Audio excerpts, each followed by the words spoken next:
le mensonge n'a pas de longues jambes.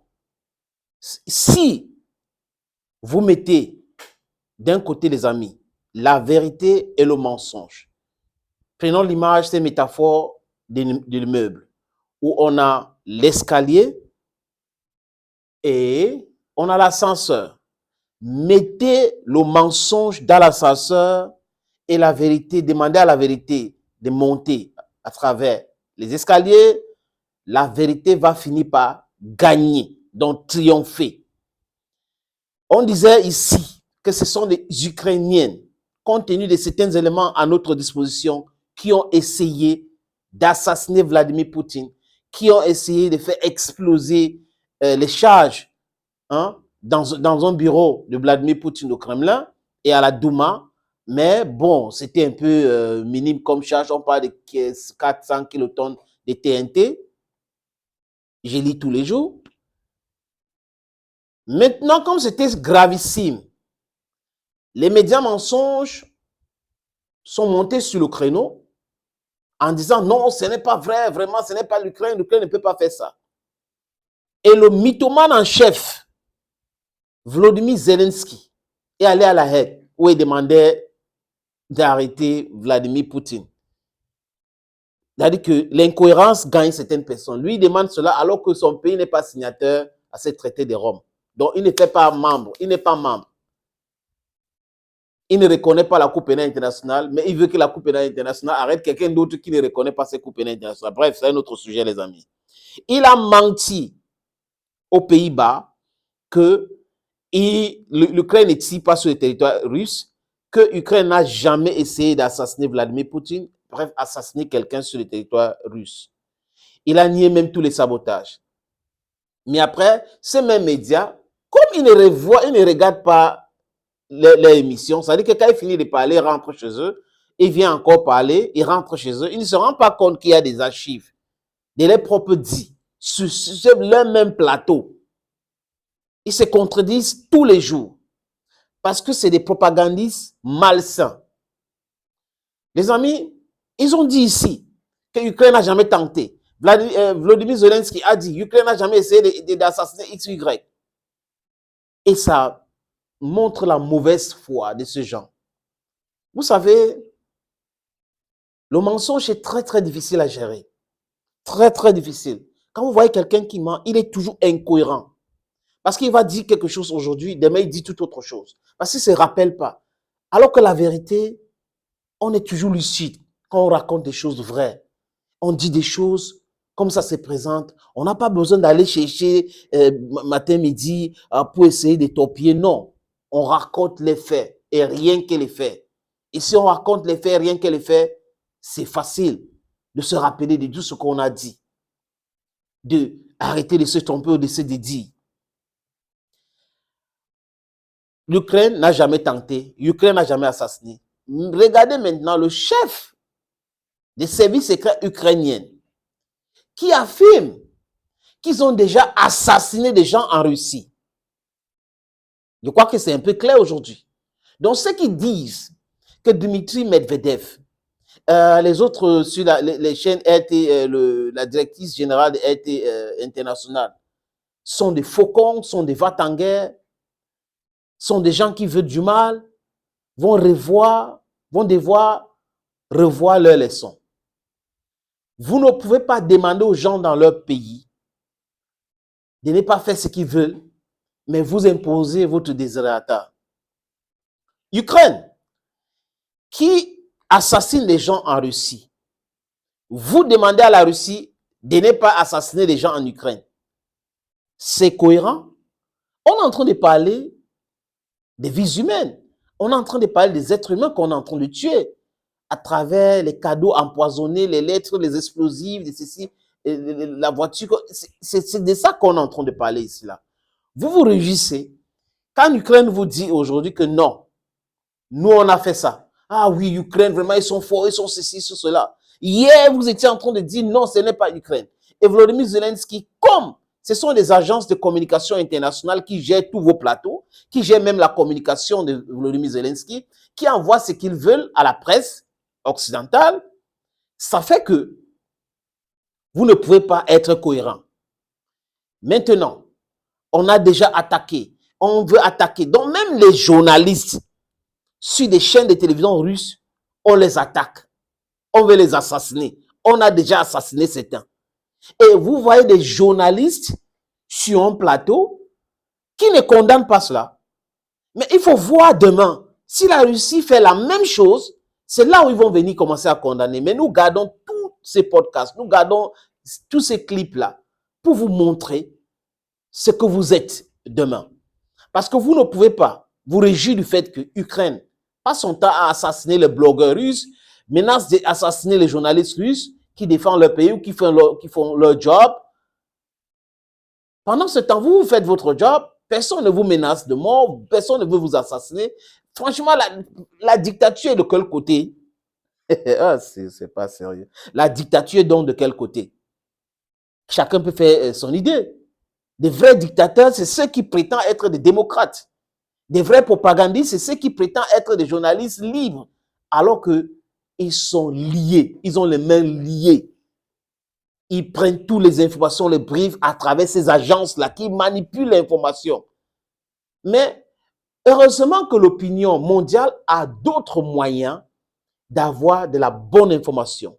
Et il y aura toujours des gens qui vont vous dire en face que vous n'êtes pas des journalistes, vous êtes des propagandistes, vous êtes des agents qui travaillent pour des agences qui ont comme maître les États-Unis et les chancelleries européens. C'est de ça qu'il s'agit. Et vous ne pouvez pas imposer votre desiderata sur les autres peuples, surtout le peuple africain. Ça ne sera pas possible, ça ne sera plus possible. On a gobé ça hier, on a vu comment on a arrêté Laurent Gbagbo frauduleusement, on a amené à la Haye, on a vu tout ce qui s'est passé, et nous on a compris. On a compris que les Sankara, les Lumumba et tout ça, ils avaient trop d'avance sur leur temps. Vous applaudissez des gens qui veulent assassiner les journalistes. Vous comprenez le directeur d'un service secret ukrainien qui dit on a déjà assassiné tel. Et si la Russie maintenant réplique, on espère que vous n'allez pas venir plénicher sur vos plateaux comme c'est le cas. Les amis, je vous suggère de regarder cette vidéo.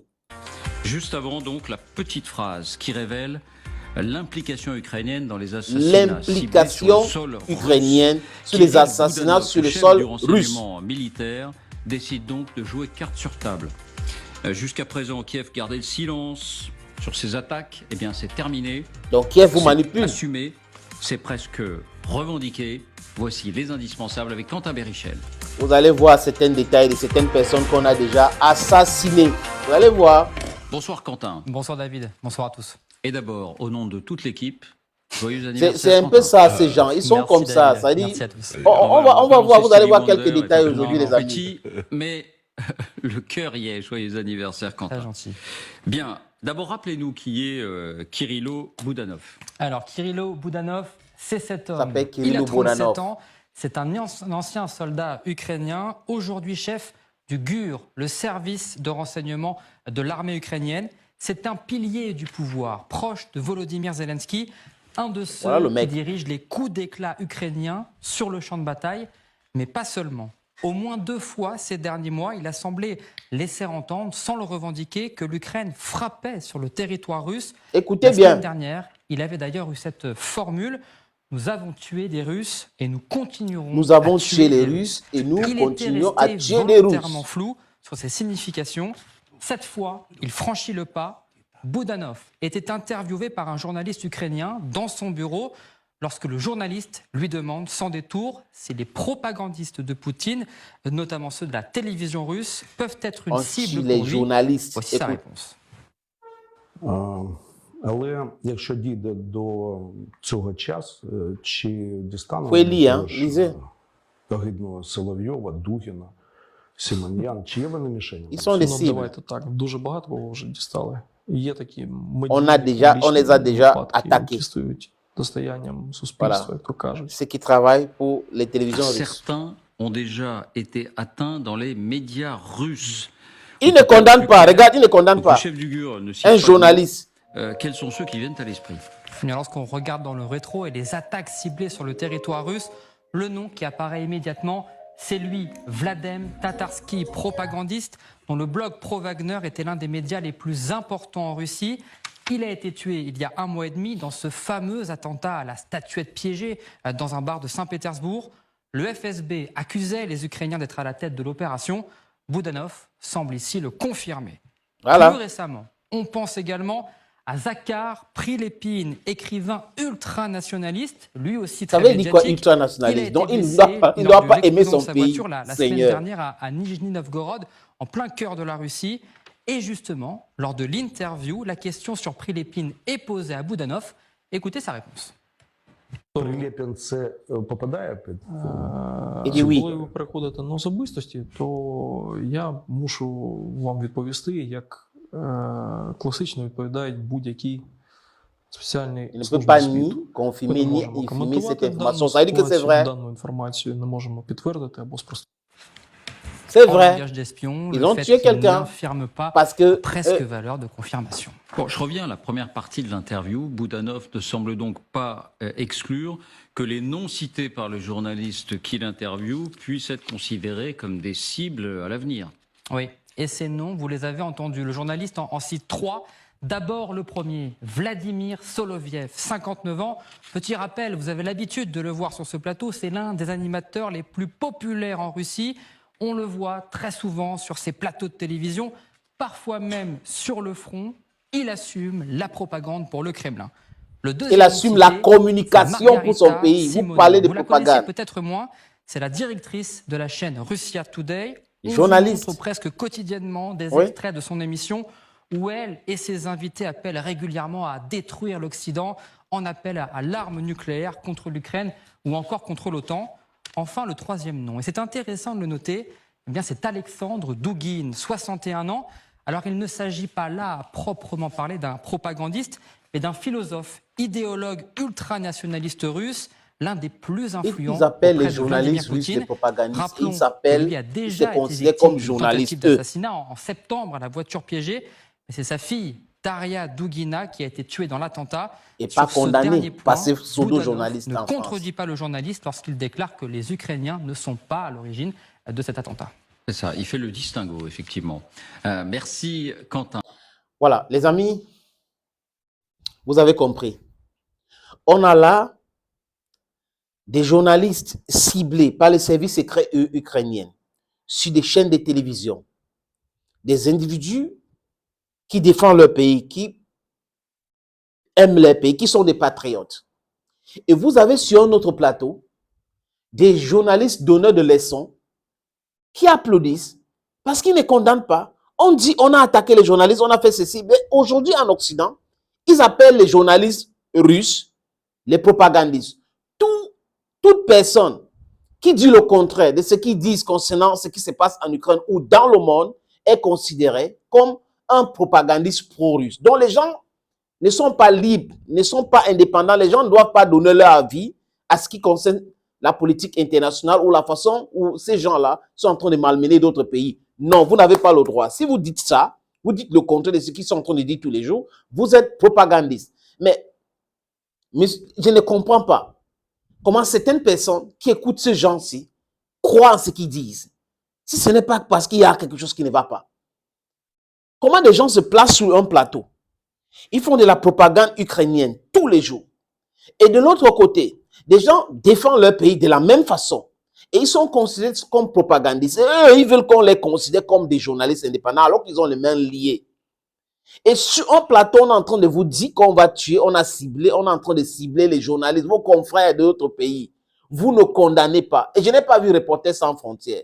Je n'ai pas vu tous ces gens-là qui prétendent défendre le droit des journalistes.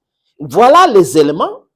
Si on prétend être universaliste, si on prétend vivre dans un globe, dans un monde qui est devenu un village, les corporations qui sont les confrères dans d'autres pays, qui sont dans notre coopération, doivent être défendus. Vous ne pouvez pas accepter que l'Occident continue de considérer les propagandistes sur leur plateau comme journalistes. D'ailleurs, il y a des journalistes en France, il y a des journalistes en Allemagne, mais ces Pujadas et ses amis sont des propagandistes. Et cette chaîne est une chaîne ukrainienne. Donc, c'est une chaîne qu'on a créée et comme ça ne marchait pas et la guerre de l'Ukraine est arrivée, ils ont compris qu'il faut qu'ils fassent de la propagande pour l'Ukraine. Peut-être ça leur donne beaucoup d'argent. Le milliardaire qui détient la chaîne et TF1, c'est en train de se faire beaucoup d'argent avec cette propagande matin, midi et soir. Un journaliste qui ne condamne pas le fait qu'un autre journaliste est en danger ou est mis en danger par des gens, mais c'est qui? C'est un agent du mal. C'est un agent du mal. Les amis, je voulais juste vous montrer le vrai visage de ces gens que certains Africains encore considèrent comme amis. On a plein de personnes en Occident qui sont des amis de l'Afrique. Des millions et des millions de personnes. Mais l'élite comprador, corrompue de l'Europe, des États-Unis, surtout les leaders de gauche, au centre, je sais pas, centre-gauche. Quelques exemples, on peut dire oui. Par exemple, en France, il y a quelques exemples de personnes qui sont très lucides. Mais je parle de l'élite libérale à Washington. C'est un problème. En France, on peut, moi c'est mon avis, hein, la France insoumise, et les autres, Marine Le Pen, on peut ne pas l'aimer, mais elle est claire dans ce qu'elle est en train de faire. Jean-Luc Mélenchon aussi est clair. Mais dans beaucoup de pays en Europe aujourd'hui, on retrouve l'élite qui encourage la guerre, l'élite qui regarde plutôt le gain, l'élite qui veut la destruction de l'homme pour son intérêt égoïste. Les amis, thank you for watching. It was a pleasure having you watch this other video. Please, if you have time, subscribe and then you like and comment the videos. Thank you. God bless you. Bye-bye.